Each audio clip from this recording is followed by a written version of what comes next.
इस वीडियो में हम क्लास 10th मैथमेटिक्स की चर्चा करेंगे। आपकी परीक्षा फरवरी माह में होनी है, तो जो 2024-25 में परीक्षा कंडक्ट होनी है, उसमें आपके 30 मार्क्स के ऑब्जेक्टिव टाइप क्वेश्चन आने हैं, जिसमें आपके सही विकल्प, रिक्त स्थान, सही जोड़ी, एक वाक्य में उत्तर और सत्य-सत्य पूछे जाते हैं। तो हम एक कोशिश ये रहेगी कि आपके टोटल 14 पार्ट हैं। तो 14 पार्ट में हम देखें तो हर एक चैप्टर से मिनिमम 1 से लेकर मैक्सिमम 3 नंबर के ऑब्जेक्ट टाइप क्वेश्चन पूछे जाते हैं। तो टोटल 30 मार्क्स के क्वेश्चन आने हैं। तो ये 30 की 30 क्वेश्चन हम कोशिश करेंगे कि इस वीडियो में कवर करें और 14 पार्ट टोटल हैं आपके मैथमेटिक्स में, तो 14 ही वीडियो आएँगी। तो ये वीडियो प्राप्त करने के लिए चैनल को सब्सक्राइब कर लें और आने वाले बोर्ड परीक्षा की तैयारी के लिए ऐसी ही वीडियो आपको लगातार मिलती रहेंगी। हम बात करें कि 2023 में, 2024 में और 2025 में किस तरीके की ऑब्जेक्टिव टाइप या क्या पैटर्न इस चैप्टर से रहा है। 2023 की बात करते हैं तो इससे 2 नंबर के 2 ऑब्जेक्टिव टाइप क्वेश्चन पूछे गए थे और 2 मार्क्स का 1 क्वेश्चन पूछा गया था, तो टोटल 4 मार्क्स के क्वेश्चन इस चैप्टर से आए थे। 2024 में आपका 1 नंबर का ऑब्जेक्टिव टाइप क्वेश्चन पूछा गया था, 2 मार्क्स का 1 क्वेश्चन आया था और 3 मार्क्स का 1 क्वेश्चन आया था। तो टोटल इसमें भी 6 नंबर का पूछा गया था। और 2025 की बात करें तो अभी नवीन अंक योजना आ गई है, तो इसमें आपको ये पता है कि इस चैप्टर से कितने मार्क्स का क्वेश्चन आना है, तो इससे 6 मार्क्स के टोटल क्वेश्चन पूछे जाने हैं। लेकिन कितने मार्क्स के क्या पूछा जाना है ये इन्होंने क्लियर नहीं किया, तो यहाँ से थोड़ी-सी दिक्कत आ जाती है। पहले हमें पता रहता था कि किस चैप्टर में से कौन-सा क्वेश्चन आना है, तो उस हिसाब से हम उसकी तैयारी कर लेते थे। लेकिन अब ये है कि आपको सभी चीज़ें पढ़नी पड़ेंगी। अब वास्तविक संख्या चैप्टर का नाम है, तो इस चैप्टर से क्या-क्या ऑब्जेक्टिव बन सकते हैं, उनकी चर्चा करेंगे। और पहले हम थोड़ी-सी थ्योरी पढ़ेंगे हर चैप्टर की, उसके बाद हम उसके ऑब्जेक्टिव टाइप क्वेश्चन देखेंगे, पुराने समय में क्या हैं और नए समय में क्या बन सकते हैं। तो चलिए स्टार्ट करते हैं। देखिए, चैप्टर का नाम वास्तविक संख्या है, तो वास्तविक संख्या से ही हम इस चैप्टर की परिभाषा स्टार्ट कर रहे हैं। वास्तविक संख्या किसे कहते हैं? वे सभी संख्याएँ जिनको संख्या रेखा पर प्रदर्शित कर पाएँ। संख्या रेखा पर जो-जो संख्याएँ प्रदर्शित हो जाती हैं, उन्हीं संख्याओं को हम वास्तविक संख्याएँ कहते हैं। अब वास्तविक संख्या के अंतर्गत कौन-कौन सी संख्याएँ आती हैं? तो यहाँ पे एक तो परिमेय संख्या आती है, दूसरी अपरिमेय संख्या आती है। तो वास्तविक संख्या किन-किन संख्याओं का संग्रह है? तो परिमेय और अपरिमेय संख्याओं का संग्रह कहलाती है। अब नीचे देखें तो यहाँ पे दिया हुआ है परिमेय संख्याएँ। तो परिमेय संख्याएँ क्या होती हैं, इसके बारे में चर्चा करते हैं। वे संख्याएँ जिनको अंश बटे हर के रूप में लिख पाएँ। वे संख्याएँ जिसे अंश बटे हर के रूप में लिख पाएँ, परिमेय संख्याएँ कहलाती हैं, परंतु इसकी इतनी ही डेफ़िनेशन नहीं है। आगे देखें तो हर अर्थात q का मान 0 नहीं होना चाहिए, साथ-साथ में p और q आपकी सहअभाज्य संख्याएँ होनी चाहिए। तो सहअभाज्य संख्याएँ होंगी तब वो परिमेय संख्याएँ कहलाएगी। और इसमें नीचे देखें परिमेय संख्याओं का दशमलव प्रसार, यहाँ पे दशमलव प्रसार बोला गया है, तो एक तो शांत और अशांत का आपका आवृत्ति, तो शांत और अशांत आवृत्ति किसका दशमलव प्रसार होता है? ये परिमेय संख्याओं का दशमलव प्रसार होता है। 2 संख्याओं के मध्य अनेक परिमेय संख्याएँ ज्ञात कर सकते हैं, तो ये भी ऑब्जेक्ट टाइप में पूछ सकता है। नीचे देखें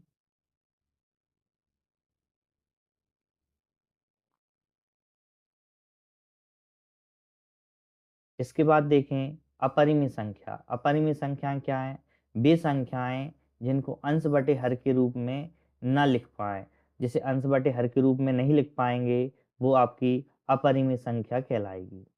अब ये क्वेश्चन कई बार पूछा है, तो इसे भी याद रखें। कुछ उदाहरण हैं अपरिमेय संख्याओं के। पाई एक अपरिमेय संख्या है, √2, √3, √5, √11 ये सारी की सारी आपकी अपरिमेय संख्याएँ हैं, तो इनको याद रखेंगे। और यहाँ पे थोड़ी-सी बात ये याद रखेंगे कि अंडर रूट में अगर p एक अभाज्य संख्या है, यहाँ पे याद रखेंगे p अगर एक अभाज्य संख्या है तो रूट p सदैव आपकी अपरिमेय संख्या ही रहेगी। अपरिमेय संख्या रहेगी क्यों? क्योंकि ये आपकी अभाज्य संख्या होती है और अभाज्य संख्या का परफेक्ट वर्ग नहीं बनता।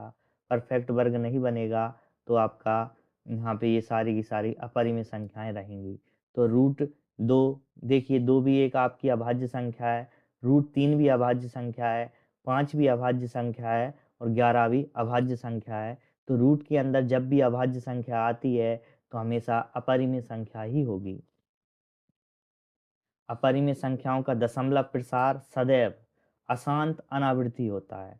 तो इसका दशमलव प्रसार अगर आपसे पूछता है तो याद रखेंगे अशांत अनावृत्ति किसका दशमलव प्रसार होता है? तो ये आपका अपरिमेय संख्या का रहता है।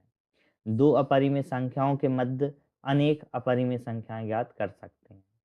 अब यहाँ पे 2 लाइन इम्पोर्टेंट हैं, इनको याद रखेंगे। परिमेय तथा अपरिमेय संख्याओं का योग व अंतर करने पर सदैव अपरिमेय संख्या आती है। जब भी हम परिमेय संख्या और अपरिमेय संख्या लेते हैं, उनका योग करें या फिर अंतर करें तो हमेशा अपरिमेय संख्या प्राप्त होती है। यहाँ पे फिर नीचे एक संख्या लिखी हुई है जिसमें देखिए क्या लिखा है, शून्यतर परिमेय व अपरिमेय।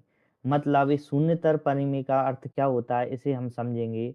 देखिए शून्य एक परिमेय संख्या है, तो शून्य परिमेय संख्या को छोड़कर, जीरो को छोड़ना है, शून्य को छोड़कर बाकी की जो परिमेय संख्याएं हैं उसको ले लें और अपरिमेय संख्याओं को ले लें और उनका क्या करें, गुणा करें या फिर भाग करें तो भी सदैव अपरिमेय संख्या ही प्राप्त होती है।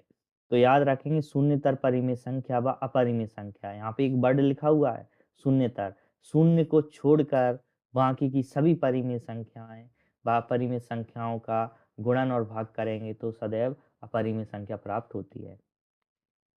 नीचे देखिए उदाहरण भी दिए हुए हैं कि 3 प्लस 2 रूट 5, तो ये आपका परिमेय तथा अपरिमेय संख्या का योग वाला पैटर्न बना।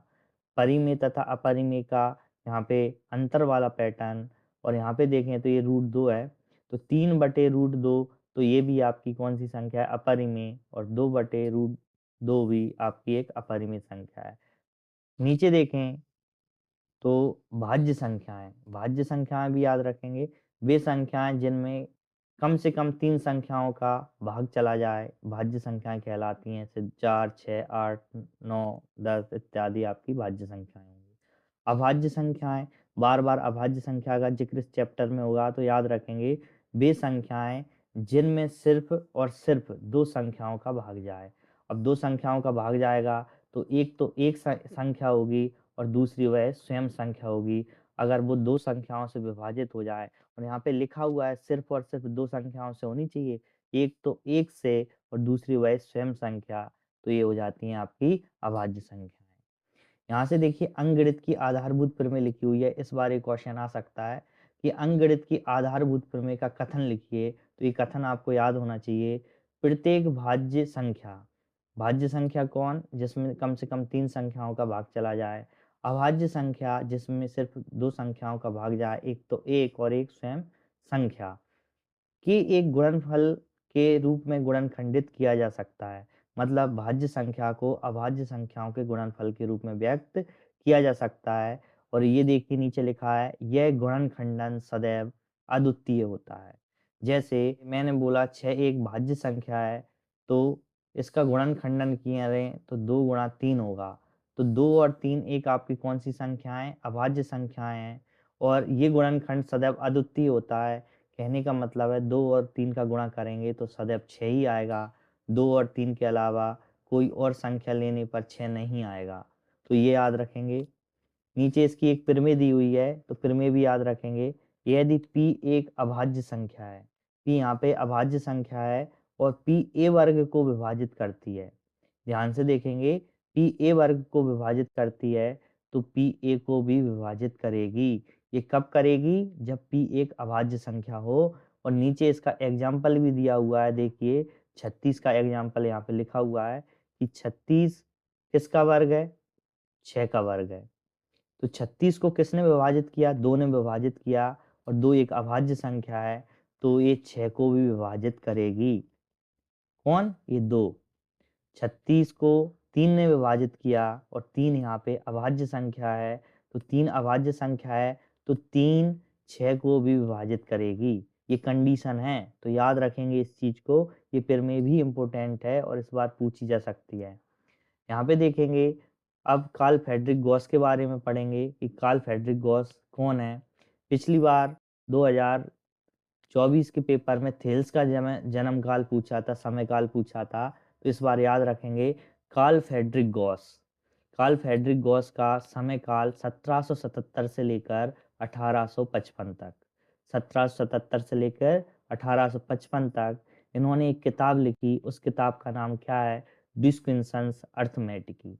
ये डिस्क्विंसन अर्थमेटिकी याद रखेंगे। इनका एक अन्य नाम भी है गणितज्ञों का राजकुमार। तो गणितज्ञों का राजकुमार किसे कहा जाता है? Karl Frederick Gauss. और जो अभी हमने अंकगणित की आधारभूत फिल्में पढ़ी थी, वो भी इन्होंने ही दी थी। तो याद रखेंगे इस चीज को। फिर नीचे देखिए, किसी संख्या में शून्य कब प्राप्त होती है? जैसे 10 के पीछे 0 है, 20 के पीछे 0 है और 40 के पीछे 0 है, तो ये 0 कब बनती है? तो इसके बारे में थोड़ा-सा बताया है। यदि किसी भी अंक संख्या के अंत में शून्य प्राप्त हो रहा है, तो इसका अर्थ यह है कि उसके अभाज्य गुणनखंडन में 2 और 5 उपस्थित है। जब-जब 2 और 5 उपस्थित होंगे तो एक 0 का निर्माण होगा, उसके अंत में 0 ज़रूर प्राप्त होगी। जैसे 10 में देखें तो 2 और 5 एक जोड़ा बना तो 10 के पीछे एक 0 है और 100 में देखिए 2 0 है, तो 2 और 5 का और इधर भी 2 और 5 का एक जोड़ा बना है, इसलिए 100 में 2 0 हैं। जब हम 12 की बात करते हैं तो देखिए इसमें 2 बार है, लेकिन इसमें 5 नहीं है, क्योंकि 2 और 5 का एक जोड़ा बनता है, तभी अंत में 0 आती है, नहीं तो नहीं आती। तो यहाँ पे 2 क्वेश्चन है हमारे एनसीईआरटी में कि 4 की पावर n और 6 की पावर n में n प्राकृतिक संख्या है, तो इसके अंत में शून्य प्राप्त होगी कि नहीं होगी? तो नहीं होगी, क्योंकि इसके अभाज्य गुणनखंड में देखें तो 2 तो आएगा। देखिए 4 में 2 गुणा 2 आना है और 6 की बात करें तो इसमें 2 गुणा 3 आना है। तो 2 और 2 तो है यहाँ पे, लेकिन 5 नहीं है। यहाँ पे 2 है लेकिन 5 नहीं है। जब तक 2 और 5 का एक जोड़ा नहीं बनेगा, तो उसका अंत अंक कभी भी शून्य प्राप्त नहीं हो सकता। तो याद रखेंगे इसको भी। देखिए थोड़ी-सी थ्योरी और बची है, तो इसको कंप्लीट करेंगे। एलसीएम और एचसीएफ का हर बार एक क्वेश्चन आया है, तो इस बार भी एलसीएम और एचसीएफ से एक ऑब्जेक्टिव टाइप ज़रूर आएगा। तो एलसीएम और एचसीएफ को ध्यान से आपको समझना है। जैसे 6 और 12 का एलसीएम और एचसीएफ पूछा है, तो इसके हम देखें गुणनखंडन। देखिए करना आपको आता है, लेकिन मैं इसका थोड़ा-सा ट्रिक बता रहा हूँ आपको कि देखिए 6 का हम गुणनखंडन देखें तो 2 और 3 है। जब 2 और 3 है, तो इसका जब एलसीएम लेंगे तो उसमें भी 2 और 3 प्रेज़ेंट होगा और 2 और 3 प्रेज़ेंट होगा, तो जो एलसीएम आएगा उसमें 2 और 3 का भाग भी जाएगा। जैसे 12 का देखें गुणनखंडन तो 2 गुणा 2 गुणा 3 है, तो जो भी एलसीएम आएगा, तो एलसीएम कितना आया? देखिए 12 आया है। तो 12 में 2, 2 और 3 है, तो देखिए 12 के 2, 2 और 3 आ गए हैं इसमें। और 6 के देखें तो 2 और 3 भी प्रेज़ेंट है, तो देखिए 2 और 3 प्रेज़ेंट है। तो जो एलसीएम आया है, उसमें जो संख्याओं का पूछा जाता है, जैसे 6 और 12 का एलसीएम कितना निकला? 12। तो एलसीएम में याद रखेंगे उन संख्याओं का भाग ज़रूर जाएगा। तो 6 का भी भाग जाएगा और 12 का भी भाग जाएगा, ये एलसीएम में होता है। और जब एचसीएफ की बात करें, तो एचसीएफ क्या आया है? 6 और 12 का, 6 और 12 का एचसीएफ 6 आया है। जब हम एचसीएफ की बात करते हैं, तो जो एचसीएफ आता है, वह उन संख्याओं को विभाजित करता है। इन चीज़ों को याद रखेंगे, क्योंकि इसी से हम ऑब्जेक्ट टाइप अभी सॉल्व करेंगे। तो 6 और 12 में एचसीएफ जो आया है 6, वो दोनों को भाग करेगा। तो 6 को भी भाग करता है और 12 को भी भाग करता है। लेकिन जो एलसीएम आता है, उनमें दोनों संख्याओं का भाग जाता है। तो इन चीज़ों को याद रखेंगे। नीचे एक सूत्र और दिया हुआ है, जब 2 संख्याओं का गुणनफल दिया हो और उसका एलसीएम और एचसीएफ दिया हो, तो 2 संख्याओं का गुणनफल उन दोनों संख्याओं के एलसीएम और एचसीएफ के गुणनफल के बराबर होता है। जैसे दो संख्याएं ए और बी हैं, इनका एलसीएम निकालें और इन्हीं का एचसीएफ निकालें, उन दोनों को गुणा कर दें और इन दोनों संख्याओं को गुणा कर दें, तो उत्तर देखें तो ये बराबर ही आएंगे। तो ये सूत्र याद रखेंगे, दो संख्याओं का गुणनफल दोनों संख्याओं के एलसीएम और दोनों संख्याओं के एचसीएफ के गुणनफल के बराबर होता है। अब चलिए हम स्टार्ट करते हैं इसके ऑब्जेक्टिव टाइप क्वेश्चन सॉल्व करना। अब हम ऑब्जेक्टिव टाइप क्वेश्चन लगाएंगे। पहला प्रश्न देखिए, 96 और 404 का एचसीएफ पूछा है 2019 में। तो एचसीएफ के बारे में हमने अभी पढ़ा था कि एचसीएफ जो होगा वो दोनों संख्याओं को विभाजित करता है, मतलब 96 और 404 में भाग जाएगा। साथ साथ में कभी भी एचसीएफ दो संख्याओं से बड़ा नहीं हो सकता, मतलब 96 से भी बड़ा नहीं होगा और 404 से भी बड़ा नहीं होगा। तो 120 तो ये ऑब्जेक्ट टाइप क्वेश्चन में से ऑप्शन ही हट जाता है, ये ऑप्शन तो नहीं होगा। फिर उसके बाद देखते हैं 10, तो 10 96 को विभाजित नहीं कर रहा और 96 में देखें तो 3 से तो विभाजित हो रहा है, लेकिन 404 3 से विभाजित नहीं हो रहा, इसलिए तीसरा ऑप्शन भी कट गया। बचा क्या? सिर्फ 4, तो ऑप्शन नंबर बी आपका करेक्ट हो गया। अगर आपको ऐसे नहीं करना तो आप टाइम लगाएँगे, 96 के गुणनखंड करेंगे, फिर 404 के गुणनखंड करेंगे, फिर उनमें से कॉमन देखेंगे, फिर आंसर आएगा। तो ये इतना समय नहीं लेना हमें, तो एचसीएफ में याद रखना है जो ऑप्शन होंगे उनसे उन दोनों संख्याओं में भाग करके देख लेंगे, दोनों में भाग जाना चाहिए और वो सबसे बड़ा होना चाहिए। अगर 2 संख्याओं अगर मान लीजिए यहाँ पे एक और ऑप्शन ई होता और वहाँ पे 2 लिखा होता, तो 2 का भी दोनों में भाग जा रहा है, 96 में भी चला जाएगा और 404 में भी। तो फिर 4 और 2 में कौन बड़ा है? तो 4 बड़ा है, इसलिए 4 ऑप्शन आपका सही हो जाएगा। देखिए हमने पहले भी पढ़ रखा था, 2020 में क्वेश्चन पूछा है कि अंडर रूट 2 एक परिमेय संख्या है। तो ये परिमेय संख्या तो नहीं है, ये तो अपरिमेय संख्या है, इसलिए ये असत्य हो जाएगा। देखिए फिर 2022 में देखें तो क्वेश्चन आता है एचसीएफ का, और एचसीएफ का आया है तो देखिए 91 और 21 का पूछा है, तो क्या ऑप्शन होगा? तो देखिए 91 दिया हुआ है, एक ऑप्शन 21 दिया हुआ है।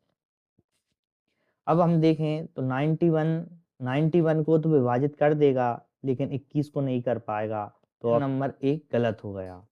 21 को तो कर देगा, लेकिन 91 को नहीं कर पाएगा, तो ऑप्शन नंबर सी भी गलत। अब 13 देखें तो 13 91 को कर देगा, 13 सात 91, लेकिन 13 21 को विभाजित नहीं कर पाएगा, इसलिए ऑप्शन नंबर डी भी गलत हो जाता है। बचता है ऑप्शन नंबर बी, तो 7 आपका आंसर बिल्कुल करेक्ट हो जाएगा। अब इसके बाद देखिए ऑप्शन नंबर 4, ऑप्शन नंबर 4 में क्या बोला है कि 6 और 20 का एचसीएफ पूछा है, जो कि 2023 में क्वेश्चन आया है। अब देखिए 6 और 20 से ऊपर कोई संख्या तो नहीं दी ऑप्शन में, दी हुई है डी, तो ये तो नहीं होगा। उसके बाद देखें 6, 6 को विभाजित कर देगा, 20 को नहीं कर पाएगा, तो ऑप्शन कैंसिल। 20 20 को कर देगा, लेकिन 6 को नहीं कर पा रहा, ऑप्शन कैंसिल। अब बचा ऑप्शन नंबर 2, तो ये तो वैसे ही करेक्ट हो जाएगा, क्योंकि 2 6 को भी विभाजित कर देगा और 20 को भी कर देगा, तो आंसर आपका दूसरा सही हो जाएगा। फिर देखिए ये 2024 में तो नहीं पूछा और किसी सन में पूछा है, तो इसको थोड़ा करेक्ट कर लेंगे। एलसीएम 2 संख्याओं का और एचसीएफ दोनों संख्याओं का। तो ये जब ऐसी कंडीशन दे देता है, तो यहाँ पे a गुणा b ही आएगा। क्यों आएगा? क्योंकि दोनों संख्याओं का एलसीएम और दोनों संख्याओं का एचसीएफ दोनों संख्याओं के गुणनफल के बराबर होता है, तो a गुणा यहाँ पे b हो जाएगा। तो ऑप्शन नंबर, ये खाली स्थान में पूछा था, ऑप्शन तो थे नहीं, तो a गुणा b आ जाएगा। फिर देखिए 2024 में एक क्वेश्चन पूछा कि अंडर रूट 3 एक संख्या है, तो ऑप्शन दिए हुए थे, तो वहाँ पे आपको लगाना था अपरिमेय संख्या है, और हमने देखा भी है कि अपरिमेय संख्या का पहले भी क्वेश्चन आया था 2020 में, तो ये 2024 में आया था। कहेंगे अब ये किसी भी परीक्षा में नहीं पूछे, लेकिन ऐसा नहीं है कि नहीं पूछे जाएंगे। तो यहाँ पे आप देखेंगे संख्या 4 और 10 का एचसीएफ पूछा हुआ है। एचसीएफ देखिए कई बार क्वेश्चन आया है, इस बार भी आ सकता है, तो जिसको आता है वो कमेंट में आंसर करे। अब देखिए 6, 20, 2 और 40, तो एचसीएफ पूछा है, तो ना तो 20 होगा, ना ही 40 होगा, तो ऑप्शन बचता है 6 या फिर 2। तो 6 से देखें तो 6 का भाग ना 4 में जा रहा, ना ही 10 में, इसलिए ऑप्शन नंबर ए गलत हो जाएगा। बचा कौन सा? Option number C. अब देखिए प्रश्न क्रमांक 8, 12, 15 और 21 का एलसीएम पूछा है। अभी तक एचसीएफ ही पूछा है, अब एलसीएम भी पूछ सकता है। तो अब हम ऑप्शन में देखेंगे कि 12 और 15 और 21 का किस संख्या में भाग चला जाएगा, तीनों का। तो देखिए 3 तो होगा नहीं ऑप्शन, कभी भी एलसीएम संख्याओं से छोटा नहीं हो सकता, तो 3 नहीं होगा। इसके बाद देखें 60, ऑप्शन नंबर डी भी नहीं होगा। क्यों? क्योंकि 21 का भाग 60 में नहीं जाएगा। उसके बाद देखें 12, तो 12 की बात करते हैं, तो 12 का भाग देखते हैं 210 और 420 में देखें। तो पहले 210 देखते हैं, 210 में क्या 12 का भाग चला जाएगा? तो 12 एकम 12, तो यहाँ पे बचते हैं 9, तो ये हो गए 90। क्या 90 12 के फाड़े में आता है? 12 सत्ते 84 होते हैं, तो देखिए यहाँ पे 90 नहीं आता, तो इसमें सी ऑप्शन में 12 का भाग नहीं जा पा रहा, इसलिए ये ऑप्शन ही नहीं होगा। तो ऑप्शन ए की बचता है 420। तो 420 ऑप्शन आपका राइट हो जाएगा। 12, 15 और 21 का एलसीएम 420 होगा। आप 15 का भी भाग दे के देख सकते हैं इसमें, और 21 का भाग दे के भी दे सकते हैं। तो तीनों संख्याओं का भाग चला जाता है एलसीएम में। फिर देखिए प्रश्न क्रमांक 9, गणतज्ञों का राजकुमार किसे कहते हैं? तो ये हमने अभी थ्योरी में पढ़ा था, कार्ल फ्रेडरिक गॉस। तो कार्ल फ्रेडरिक गॉस को गणतज्ञों का राजकुमार कहा जाता है, तो इसे याद रखें, कार्ल फ्रेडरिक गॉस। इसके बाद देखिए प्रश्न क्रमांक 10 कि 1771 के अभाज्य गुणनखंड क्या हैं? तो हमने इसलिए वहाँ पे देखा था कि जैसे 6 के अभाज्य गुणनखंड क्या थे? 2 गुणा 3। तो इसके जो अभाज्य गुणनखंड हैं, उस संख्याओं को 100% विभाजित करते हैं, क्योंकि वो उसके अभाज्य गुणनखंड होते हैं। जैसे हम देखें 21, तो 21 होता है 7 तिया 21, तो 21 में 7 का भी भाग जाता है और 3 का भी भाग जाता है। तो इसी तरीके से 1771 के अभाज्य गुणनखंड पूछे हैं, तो इसके जो ऑप्शन में होंगे कोई भी, तो उन संख्याओं का इसमें भाग जाएगा। तो सबसे पहले देखते हैं 1771, इसमें देखिए गुणा में 2 लिखा है, और ये एक सम संख्या है, ये विषम संख्या है, तो कभी भी ए ऑप्शन नहीं होगा इसका, क्योंकि इसके अभाज्य गुणनखंड में 2 आया है, और 2 आया है तो 2 का भाग इसमें जाना चाहिए, तो इसमें भाग ही नहीं जा रहा, तो ऑप्शन नंबर ए तो गलत हो गया। ऑप्शन नंबर बी भी गलत हो जाता है। क्यों? क्योंकि इसमें 2 का भाग जाना चाहिए। इसके अभाज्य गुणनखंड अगर ये होंगे, तो इसमें 2 का भाग भी जाना चाहिए, 5 का भाग भी जाना चाहिए, 7 का भाग भी जाना चाहिए और 11 का भी भाग जाना चाहिए। तो ये हम ऑप्शन ही देखकर गलत कर देंगे कि इसके अभाज्य गुणनखंड में 2 है, ये हो नहीं सकता। उसके बाद देखें 3, 11, 23। अब 3 का नियम क्या है आपको ये पता होना चाहिए प्रश्न को सॉल्व करने में, नहीं तो बहुत समय लग जाएगा करने में। तो 3 का नियम ये है कि अगर किसी भी संख्या के अंकों का योग 3 से विभाजित होता है, तो वो संख्या 3 से विभाजित हो जाती है। तो 17, 71, तो देखिए इनके अंकों का योग देखते हैं, 7 और 1 8 और 1 9। तो 9 तो 3 से विभाजित हो जाएगा, बचा कितना? 7, तो 7 में 3 का भाग नहीं जाएगा, तो नहीं जाएगा तो इसके अभाज्य गुणनखंड में 3 नहीं आएगा, तो ऑप्शन नंबर डी भी गलत हो जाता है। अब बचता है 7, 11 और 23। 7, 11 और 23 ही इसके अभाज्य गुणनखंड होंगे 1771 के। फिर बोला है कि प्रश्न क्रमांक 11 में कि 2 प्लस रूट 3 एक संख्या है। तो देखिए परिमेय और अपरिमेय संख्या का योग करें तो संख्या भी अपरिमेय प्राप्त होती है, तो इसमें आ जाएगा अपरिमेय संख्या है। कार्ल फ्रेडरिक गॉस का समय काल पूछा है, तो ये आप कमेंट में लिखिए, 1777 से लेकर कहाँ तक था ये आप देखेंगे। अंकगणित की आधारभूत प्रमेय का कथन आपको याद होना चाहिए कि किसी भी भाज्य संख्या को अभाज्य संख्या के गुणनफल के रूप में गुणनखंडित किया जा सकता है। प्रश्न क्रमांक 14, परिमेय तथा अपरिमेय संख्याओं का योग सदैव कौन सी संख्या होती है? तो यहाँ पे अपरिमेय संख्या ही आएगा, क्योंकि योग करें या फिर अंतर करें तो अपरिमेय संख्या ही आती है। अपरिमेय संख्या का दशमलव प्रसार पूछा है, तो अपरिमेय संख्या का दशमलव प्रसार अशांत का अनावृत्ति होता है, तो यहाँ पे अशांत अनावृत्ति लिख देंगे। अब देखिए यहाँ पे एक प्रश्न लिखा हुआ है कि 510 के अभाज्य गुणनखंड इतने दिए हुए हैं, तो इस a प्लस बी का मान बताना है। ये क्वेश्चन थोड़ा सा टिपिकल है, तो पहले तो आपको 510 के अभाज्य गुणनखंड करने हैं, जो कि आपके दिए हुए हैं। लेकिन यहाँ पे देखिए गुणा में b लिखा हुआ है, तो ये b आपको ज्ञात करना पड़ेगा और यहाँ पे a भी ज्ञात करना पड़ेगा। जब a और b का मान आ जाएगा तभी आप a प्लस बी का मान बता सकते हैं। और हमने देखा था अभाज्य गुणनखंड किसी भी संख्या के अद्वितीय होते हैं। तो 510 के हम क्या करेंगे, यहाँ पे अभाज्य गुणनखंड करेंगे। अभाज्य गुणनखंड वही होंगे, पहले तो 2 का भाग जाएगा, इसमें देखिए दिया भी है। जब 2 से भाग देंगे तो 2 दूनी 4, तो यहाँ पे कितना बचता है 1, तो ये 11 हो गए। तो 2 का पहाड़ा 5 बार पढ़ेंगे, 2 पंचे 10, तो 1 इसमें आ जाएगा, तो ये 10 हो जाएंगे और 2 पाँचे 10। इसमें देखिए फिर 3 का भाग चला जाएगा और 3 का भाग देंगे, 3 7 21 और 3 8 24, तो 1 बचा, 3 5 15, ये 85 आ गए हैं। फिर हम 5 का भाग देंगे, तो 5 एकम 5, 5 7 35 और देखिए अब 17 एक अभाज्य संख्या है, तो 17 का ही भाग जाएगा। तो देखिए 2 कितनी बार है, 1 बार है, 3 कितनी बार है, 1 बार है, तो ए का मान यहाँ पे 1 हो गया। 5 लिखा हुआ है गुणा में बी, तो बी का मान कितना है 17, तो 17 प्लस 1, 17 प्लस 1 यहाँ पे 18 आंसर आपका करेक्ट हो जाएगा। इस तरह का क्वेश्चन बन सकता है, अभाज्य गुणनखंड कर कर आपको ए और बी का मान ज्ञात करना है और जो पूछा है उसको हम कर देंगे। फिर देखिए प्रश्न क्रमांक 17, एक प्राकृतिक संख्या का अभाज्य गुणनखंडन उसके गुणनखंडों को क्रम को छोड़ते हुए अद्वितीय होता है।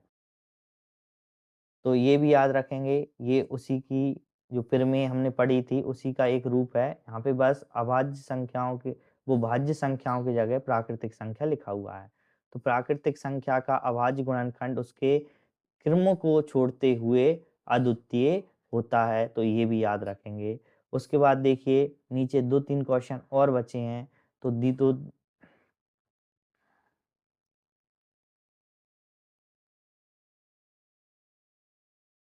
इसके बाद देखिए प्रश्न क्रमांक 18, पी और क्यू अभाज्य संख्या है, तो इसका एचसीएफ होगा। देखिए जब भी कोई अभाज्य संख्याएं हों जैसे 2 और 3, तो इनका एचसीएफ 1 होगा। 5 और 7 एचसीएफ 1 होगा। तो अभाज्य संख्याओं का एचसीएफ हमेशा क्या होता है, 1 होता है। और अभाज्य संख्याओं का एलसीएम पूछ लेता, तो अभाज्य संख्याओं का एलसीएम उन दोनों संख्याओं का गुणनफल होता है, तो एलसीएम होगा पी और क्यू। लेकिन यहाँ पे एचसीएफ पूछा है, तो एचसीएफ 1 होगा। यदि पी ए स्क्वायर को विभाजित करती है और पी ए को भी विभाजित करती है, तो पी हमेशा एक संख्या होगी और ये संख्या होगी अभाज्य संख्या। अभाज्य संख्या होती है तभी ये इसको विभाजित कर पाती है।